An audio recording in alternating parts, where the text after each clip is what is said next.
Men, what are creepy things women do that usually goes unnoticed? Women stalk.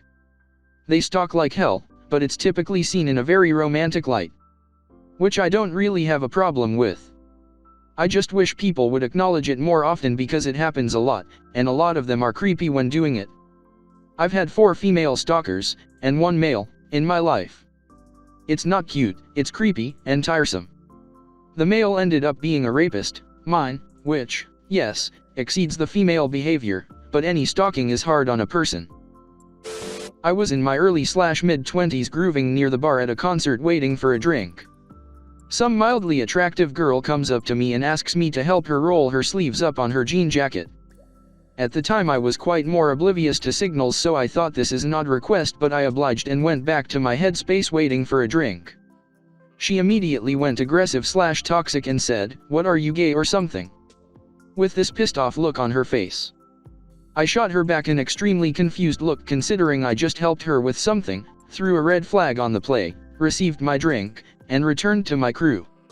She was so upset, continuing to call after me as I boogied off and enjoyed the rest of the show. That was an eye-opener. I am female and have no clue how rolling up someone's sleeves is an invitation for anything. I'm baffled at what some people consider flirtatious. Calling someone to them for breaking up with their friend. I once broke up with a girl and her friends called to me, but I was such a nice guy that I just can't yell at you.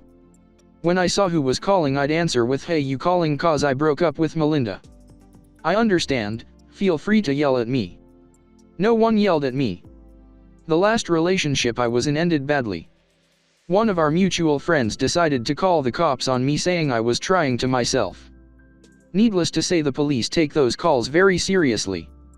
It was either voluntarily check myself into the hospital for at least a week or be sent to the state hospital for a minimum of a month.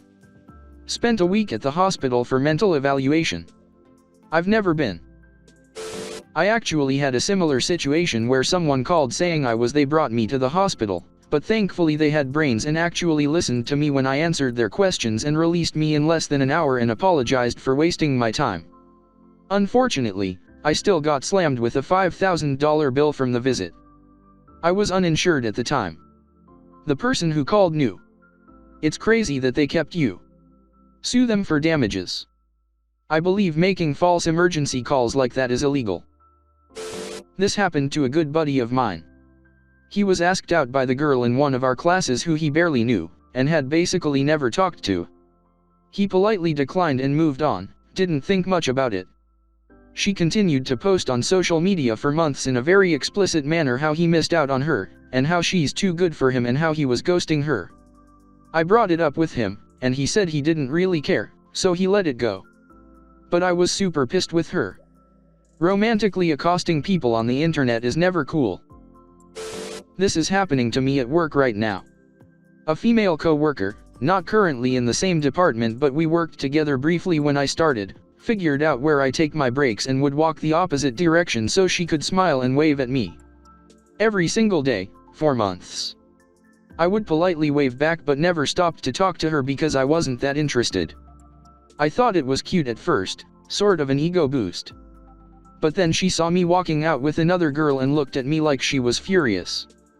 Now she found a boyfriend and will make sure they're by the front door when I walk through for my break, and she'll point and talk about me every single time I pass, saying, "That's the one, I broke his heart." Yesterday she went all the way out to the parking lot because she knows I take my break in my car, and then she stared at me as I walked by. It's getting creepy. I'm sure her new relationship will last super long, with her constantly bringing up another guy. So this reminds me of the first time I ever went to a strip club. 2 friends of mine, all in our early 20s, said get in the car, we're going to hang out. Turns out we were headed to a strip club. It was awkward but in the end it was a good time, but not exactly for me. Fast forward to the good part. I had spent what little money I brought, so I was just sitting at a table minding my own business when 2 ladies come up to me. They start rubbing on me and asking if I wanted a dance. I say no thank you, nervous but trying to be polite. She reaches down and rubs my crotch and notices I'm not even a little hard. She jumps up in a huff and acts all offended, then shouts FGGT at me and walks off. Was a really roller coaster. Stalking. Taking personal items from people as mementos.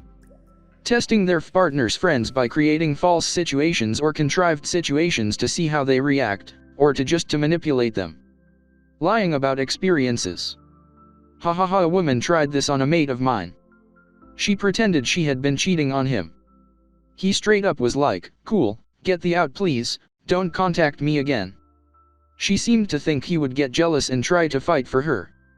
When she told him it was just to see how much he loved her, he still broke up with her. "Cool, get the out and don't contact me again, I'm not dealing with that." Even more creepy, he got on all over Facebook by all her friends, too. They were messaging his mates, his family members, etc., saying what a terrible person he was, he couldn't commit to a real relationship, etc. Him breaking up with someone showing a notorious red flag introduced us all to a ton of other women that all displayed a load of red flags. It was creepy as sin. A while back a girlfriend broke up with me unexpectedly. Knowing her, I suspected that this was another of her love tests, but I wasn't sure. I figured that either she actually really didn't want to be with me or she was okay with causing me the emotional distress of a breakup just for her own selfish reasons. Either way, I was done. A couple of weeks later she was begging me to take her back, and sure enough, apparently the breakup was another test to see if I'd beg her to take me back. I told her thanks but no thanks. No one needs that kind of emotional abuse. Not really the same, but on the subject of these little tests, my wife tried that very early on with me after we'd had an argument. We had moved to that apartment pretty recently, and she left the house to go for a walk, expecting me to run after her to try and bring her back. I've never been that kind of person. I figure if she wants some time to herself, that's cool, we can discuss it later when we've both had time to chill. Apparently she didn't know the neighborhood as well as she thought, because she came back 3 hours later saying, "I forgot which house was ours." My older sister's friends would get drunk and come into my room and put on my underwear. Then bragged about it to her friends at school. Also, when women call me gay for not hitting on them. I had a roommate bail, so I rented the room to this photographer I knew. She would bring over models and shoot fashion photography while I worked in the other room or played video games with friends. Sometimes they would want music, so I'd set up some speakers. One day in the middle of shooting, the photographer turned around and asked if I was gay, because I didn't hit on any of the models. I told her that they are working and having a guy leer at them and hit on them would be inappropriate. And I assured them that if we were out at a social gathering I would try and chat them up. It's just weird that if they aren't constantly showered with attention from a guy they assume he's gay. Physical abuse. I am 6'3", 240, dating a girl who was half my size and would constantly strike me. Even my friends laughed about it. She ended up breaking my orbital bone and then no one found it funny. I'm sorry you went through that. My sill smacks around her husband and no one sees anything wrong with it.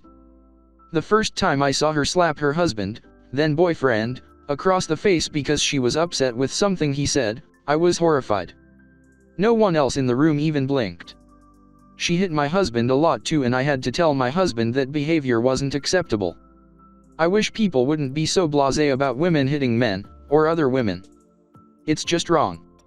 Full stop. You mean you told her that hitting your husband was unacceptable, right? I wish. At the time I was new to the family and I was still awkward around them. The good news is my husband cut that miserable wretch out of his life. Long story short, she's so toxic she glows, so we don't have to deal with her abusive ways anymore. Edit. I think I missed your point. I had to tell my husband to stop letting her hit him. She had been hitting him his entire life and she didn't stop when they became adults. My husband was so used to it that he never paused and realized that it wasn't something he should tolerate. His sister was the golden child and she got away with every damn thing. She was never disciplined for emotionally and physically abusing my husband, so my husband thought that kind of behavior was normal. It took an outsider like me to get him to realize that he deserved better treatment from his own family.